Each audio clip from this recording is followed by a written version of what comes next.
اگر کوئی مسلمان معاذ اللہ ثم معاذ اللہ، اللہ کی پناہ پھر اللہ کی پناہ، نبی کریم صلی اللہ علیہ وسلم کی شان اقدس میں گستاخی کرتا ہے تو کیا اس کو توبہ کا موقع دیا جائے گا؟ نیز کیا یہ توبہ کا موقع دینا شریعت سے ثابت ہے؟ کیا اس کی توبہ قبول ہوگی؟ اگر وہ توبہ کرنا چاہتا ہو تو کیا تب بھی اس کو توبہ کا موقع نہیں دیا جائے گا؟ اور اگر کوئی مسلمان تنہائی میں خدا نخواستہ گستاخی رسول کا مرتکب ہوتا ہے اور توبہ کرنا چاہے تو کیا اور کن الفاظ سے توبہ کرے؟ کیا جو الفاظ اس نے بکے تھے ان کو توبہ میں ذکر لازمی کرے، یا صرف اتنا کہہ دے کہ نبی کریم صلی اللہ علیہ وسلم کی شان اقدس میں جو گستاخی ہوئی اس سے توبہ کرتا ہوں؟ یا پھر اسے کسی کو اپنے اس گناہ کے بارے میں بتانا چاہیے؟ نبی کریم صلی اللہ علیہ وسلم سے محبت کیسے کرنی چاہیے؟ ان سے محبت کیسے بڑھائی جائے؟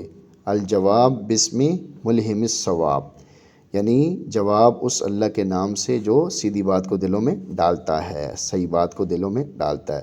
اگر بالفرض کوئی مسلمان جان بوجھ کر نبی کریم صلی اللہ علیہ وسلم کی شان مبارکہ میں گستاخی کا مرتکب ہو تو وہ مرتد اور واجب القتل ہو جاتا ہے۔ البتہ اس کی توبہ قبول ہوگی یا نہیں اس بارے میں اختلاف ہے۔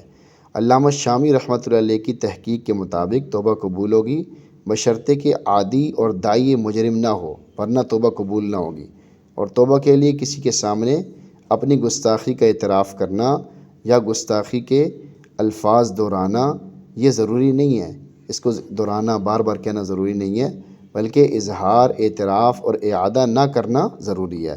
اور نبی کریم صلی اللہ علیہ وسلم کی محبت دنیا کے ہر تعلق پر غالب اور ہر محبت سے زیادہ ہونی چاہیے، اور اس کا طریقہ نبی کریم صلی اللہ علیہ وسلم کی سیرت مبارکہ سے واقفیت اور اس کے مطابق زندگی گزارنے کا اہتمام اور اس کے ساتھ اس دعا کا اہتمام کرنا ہے: اللہم انی اسألک حبک وحب من یحبک والعمل الذی یبلغنی حبک، اللہم اجعل حبک احب الی من نفسی و اہلی ومن الماء البارد۔